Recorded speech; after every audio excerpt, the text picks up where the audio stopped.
رات کے بارے میں یہ خبر ہے کہ چاند گہن 11:54 سے چاند کا گہن شروع ہوگا اور غالباً 3 بجے تک گہن کا یہ وقفہ رہے گا۔ اور ماہرین کا یہ کہنا ہے کہ اس صدی کا سب سے بڑا گہن ہے جو آج رات میں ہونے جا رہا ہے۔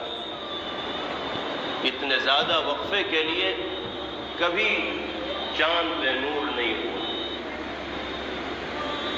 چاند ہو یا سورج،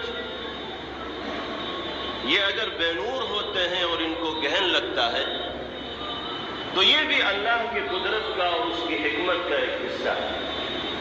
اس لیے کہ دنیا میں بہت سے لوگ ہیں جو سورج کی پوجا کرتے ہیں، چاند کی پوجا کرتے ہیں، ستاروں کی پوجا کرتے ہیں۔ اللہ چاند و سورج کو گہن لگا کر، بے نور بنا کر چاند اور سورج کو پوجنے والوں کو آئینہ دکھاتے ہیں کہ دیکھو یہ ہے تمہارا معبود جو بے نور ہو جاتا ہے۔ اگر یہ عبادت کے لائق ہوتا تو اس کو گہن کون لگا سکتا؟ اگر یہی سجدے کے لائق ہوتا تو یہ بے نور کیسے ہو جاتا؟ تم غور کرو، اس سے بڑھ کر کوئی طاقت ہے جو اس کے نور کو کھینچ لیتی ہے، وہی طاقت اس لائق ہے کہ اس کے سامنے سجدہ کیا جائے، وہی طاقت اس لائق ہے کہ اس کی عبادت کی جائے۔ یہ اللہ کی قدرت اور حکمت کی نشانیوں میں سے ایک نشانی ہے۔ چاند گہن کے وقت ہمیں کرنا کیا ہے؟ جناب رسول اللہ صلی اللہ تعالی علیہ وسلم سے ہمیں جو ہدایت ملی ہے وہ یہ کہ اس وقفے میں اللہ کی طرف اللہ کے بندوں کو متوجہ ہونا چاہیے۔ انفرادی طور پر اپنے اپنے گھروں میں رہتے ہوئے 2 رکعت نفل نمازوں کا اہتمام کرنا چاہیے۔ سورج گہن کے موقع پر تو جماعت کے ساتھ نماز احناف کے نزدیک سنت مؤکدہ ہے، لیکن چاند گہن کے موقع پر یاد رکھیے جماعت کے ساتھ نماز کا ثبوت نہیں ہے۔ انفرادی طور پر 2 رکعت اپنے اپنے مقامات پر پڑھنا فقہاء نے مستحب قرار دیا۔ اس لیے ہمیں رات کے اس حصے میں کوشش کرنی چاہیے جتنی دیر بھی اللہ توفیق دے اس سے لو لگائی جائے، گناہوں کے اوپر ندامت و شرمندگی کا اظہار کیا جائے، اور چاند گہن کے اس موقع کو قیامت کے دن کی یاد دہانی کے لیے محسوس کیا جائے، اس لیے کہ جو اللہ آج کی رات چاند کو بے نور فرمائیں گے، اس پر گہن لگائیں گے، ایک دن وہ آئے گا کہ سورج بھی بے نور ہو جائے گا اور چاند بھی بے نور ہو جائے گا، اور اس زمین کے بوریے اور بستر کو لپیٹ دیا جائے گا۔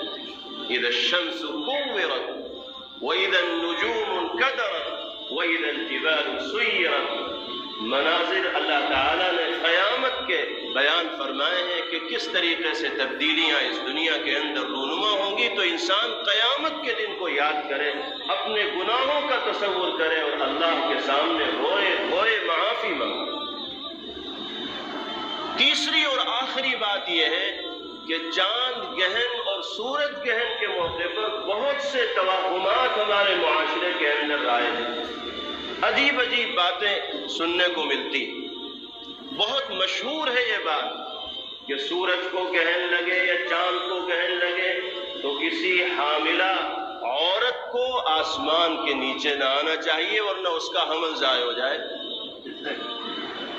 گھر کی جو بڑی بوڑھی عورتیں ہوتی ہیں وہ حاملہ خواتین کو ان راتوں میں کمروں میں بند کر دیا کرتی، نکلنے کی اجازت ہی نہیں ہوتی، اور یہ سوچتے ہیں کہ اگر اس موقع پر گربھوتی مہیلا آسمان کے نیچے آ گئی تو پتہ ہی نہیں کیا ہو جائے۔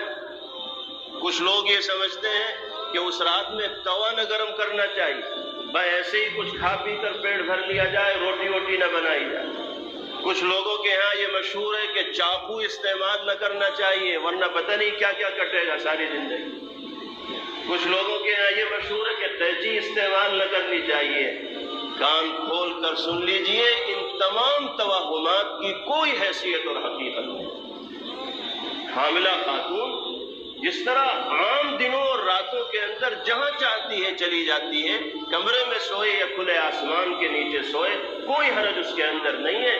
نہ سورج میں کوئی قدرت و طاقت ہے، نہ چاند میں کوئی قدرت و طاقت ہے، سب کچھ کرنے والی ذات اللہ کی۔ ہم اگر یہ سوچنے لگیں گے کہ چاند کے گہن کی وجہ سے یہ تبدیلیاں ہو رہی ہیں تو اس کا مطلب ہم نے چاند کو بھی قادر مان لیا، سورج کو بھی قادر مان لیا۔ اس لیے ان تمام خرافات کو اپنے ذہن سے بالکل باہر کر دیجئے اور صرف اللہ کی ذات پر یقین رکھنے والے بنیے۔ اللہ ہم سب کو راہ راست پر گامزن ہو کر زندگی گزارنے کی توفیق مرحمت فرمائے۔ وآخر دعوانا الحمدللہ۔